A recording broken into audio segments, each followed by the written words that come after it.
What's up, movie lovers? I'm Mike, and this is Gotta Love Them Movies.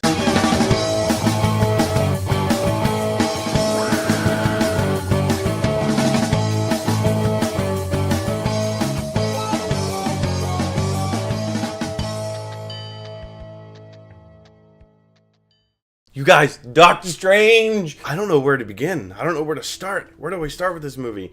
There's so much to talk about in so little time. But thankfully, we have Sorcerer Supreme on our side to fix that conundrum. First of all, there's a lot that I want to talk about, but I can't talk about too much because the movie hasn't come out in the United States yet. So we need to be very careful in the words that we use, and by we I mean me. I do want to call out Steve Ditko, because if you're familiar with Steve Ditko, he was the guy who created Doctor Strange, or the look of Doctor Strange. He drew him, and he drew it was created in the early 60s, and he was really developed in the mid 60s and late 60s. So everything that we now know as Doctor Strange was really created by Steve Ditko. And the art there, it was psychedelic. It's like if Iron Butterfly had a baby with Jimi Hendrix. That's the art of Steve Ditko. So, and a lot of that art is represented in this movie. And if you're familiar with it, then bam, you're gonna see it. You're gonna see it right off the bat, and it's beautiful, absolutely beautiful. Now, I know a lot of people have been comparing this movie to Inception. Look at the trailer. It's very Inception-y, the way that kind of New York City kind of inverts itself and goes in on itself and swirls around and all that stuff. And yes, there are a couple of moments in the movie that feel very kind of Christopher Nolan-y, but it just keeps going. Like everything that you remember about Inception and everything you think this movie is going to be Inception-like, it drops burp, and it keeps going down the rabbit hole, and it's so cool. The opening beginning parts, it is an origin story, so there was some stuff that was very heavy-handed, this is the character of this, and this is the good guy, and this is the bad guy, and here's where, this is what they're after. And so it's just kind of all right, they needed to be very heavy-handed in saying this is what this thing is. But then once they kind of got past that point, and you're like, oh, okay, so this is the journey that we're on. This is all right. You get all the necessary exposition out of the way, and now the journey is taken off. If you've seen my Deadpool review, you'll know one of the big things that one of the big problems that I had with Deadpool is that they showed too much in the trailer, and they did not do that with Doctor Strange.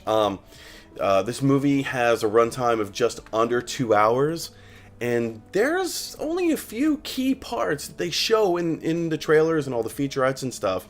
The key things that oh, I don't know who Doctor Strange is, what's his story about? Let's go see that movie. Stuff to get you interested into going to the theater to see the movie. So there's a lot to be surprised about.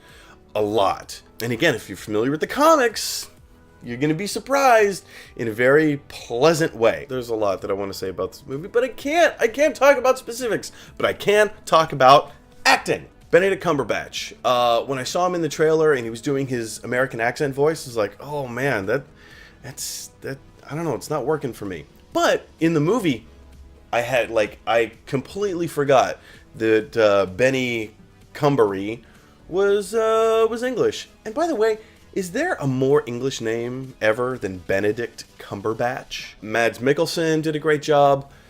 I was sad that his character wasn't more relatable, but more about that later. Tilda Swinton, when does Tilda Swinton not do a good job? Rachel McAdams, I'm just listing the people in the movie. Everybody did a fine job.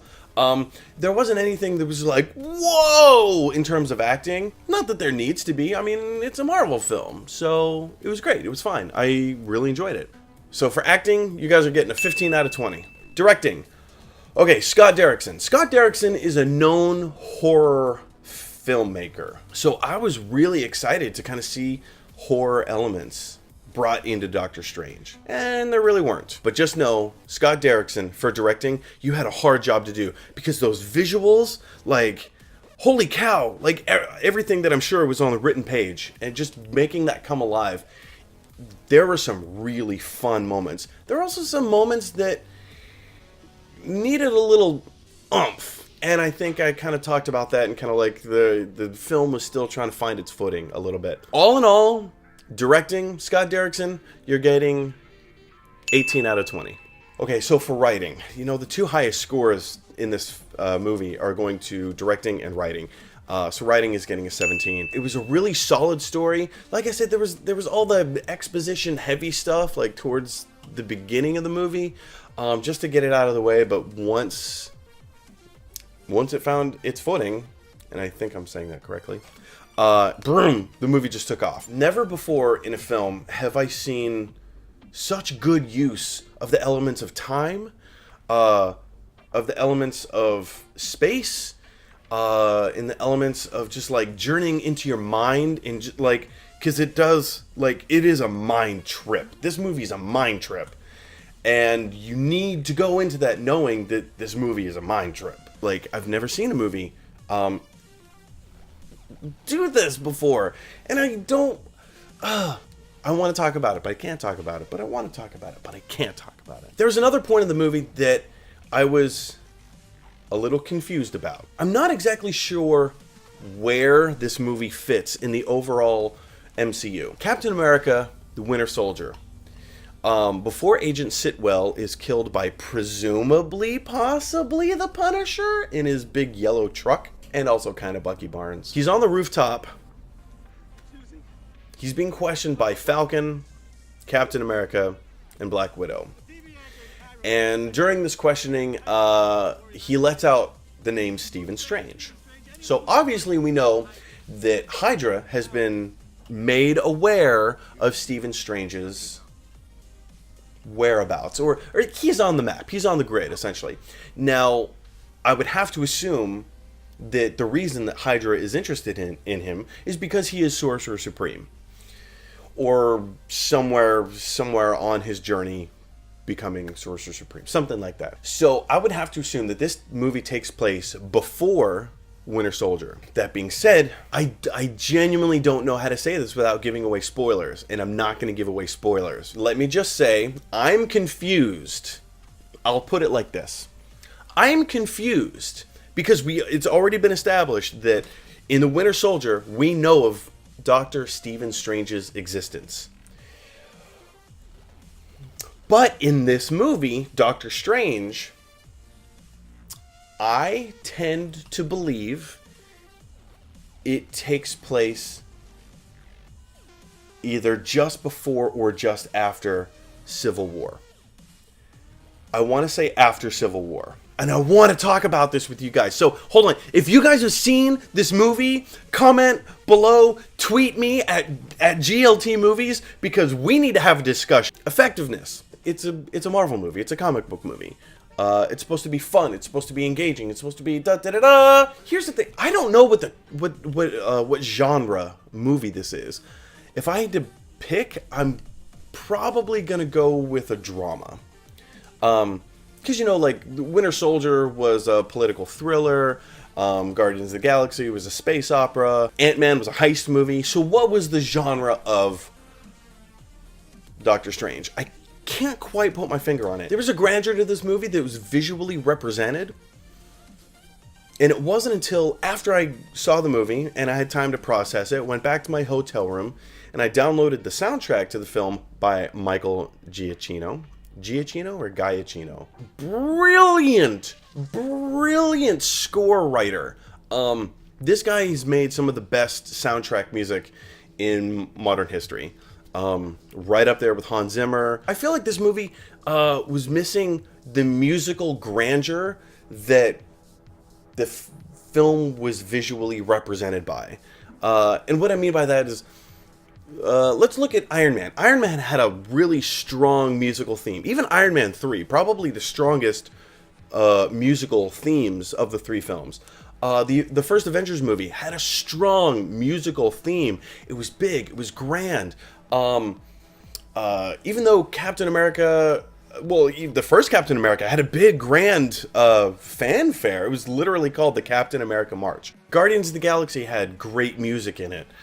Ant-Man had an actual theme. Bum bum bum bum bum bum bum bum bum bum bum bum bum bum. There was a good portion of this film that I didn't feel like I was having fun. You know, it was good. It was really good, and it was interesting, and it was engaging. I wouldn't really use fun as an adjective to describe this film, which seems odd because it is a fun movie. I think what this film was missing was a really strong musical theme, like an actual fanfare of some kind. Even though there is, during the end credits, very much a Doctor Strange theme that feels like Sgt. Pepper from the Beatles, and it's really interesting. But I just needed that to be brought out more. Like, I needed more of that just to have those ha-ha kind of moments throughout the movie, you know? And they weren't there, and I wanted them to be there. So, all of that is to say, effectiveness, you're getting a 15 out of 20. So, the overall takeaway, what's the overall takeaway here? It's your standard good versus evil. And by standard, I feel like standard is kind of doing this film a bit of a disservice. The standard that, you know, superhero films have come to take recently is they're flawed characters. They're not like the stand-up, they're not Superman. Superman is, you know, a Boy Scout, he's from good old heart of US of A kind of thing, and he stands for truth, justice, and the American way. Marvel characters aren't really like that. They're the flawed heroes that we love to see that represent us as regular human beings. And so this is Stephen Strange's side. He is fueled by ego. He's fueled by passion and desire to be the best. Really, I think a lot of that feeds into greed and ego.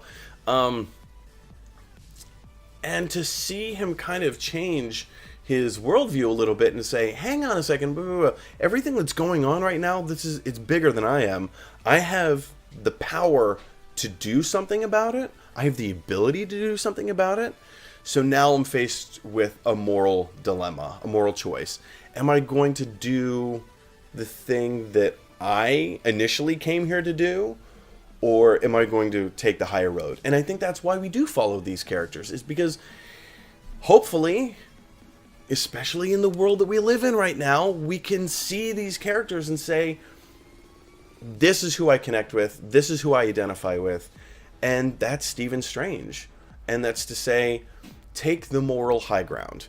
Whatever your selfish reasons are in the world for doing what you're doing, see if there is a better way to go about it. Can you learn a lesson from being put in a special situation? Not just can you learn a lesson from it, but like, what can you contribute back to the people who have put you in those situations? And not put you in this, giving you the opportunity. How can you give back? How can you contribute to the world that you live in a positive way? And that's the message that this story is trying to tell. And for that reason, overall takeaway, you're getting a 15 out of 20. So that gives us an overall total of 80 out of 100. Don't worry, Mom. I know all about cannibalism. I saw it on TV. See? It's okay. You saw it on the television. I am really excited. I think this is what I'm most excited to see. I want to see how Stephen Strange interacts with all the other Avengers. How is he going to interact with Captain America? What's their relationship going to be like? Because they're very, very different people with very different ideologies. I think he's probably going to side more with Tony Stark. Is he going to be able to control Hulk? Is he going to be the only person who's able to actually control Hulk? Maybe. Who is Stephen Strange's biggest nemesis going to be within the Avengers? Is it going to be Falcon? Is it going to be Cap? Is it going to be Vision? Oh, I could see huge. Can you imagine a throwdown between Vision and Doctor Strange?